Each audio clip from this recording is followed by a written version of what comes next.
sikia wasanii wanakopa vibaya mno Ankoti. Ankoti mpaka umewachoka wasanii.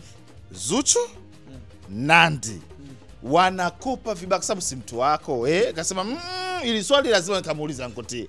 Kukopa kupo, tunadaiwa sisi, tashtiti itakuwa wao. Hapo naweza nikawatetea. Kwanza mimi sikopeshi. Alafu kwa namna moja au tuliwataja tuanze na Zuchu.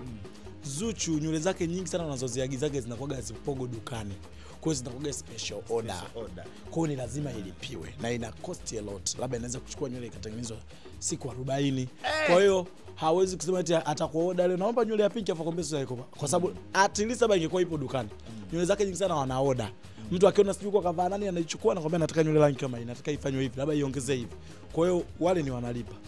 Zuchu na Nandy hawana babaifu Kabisa. Na nywele ya gharama kabisa kuuza, siku umeiuza ile gharama shilingi ngapi?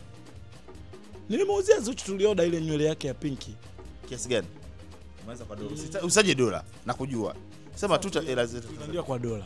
Ila kwa Kitanzania ilikuwa simlipo sikuwa milioni 18 sio na laki 9.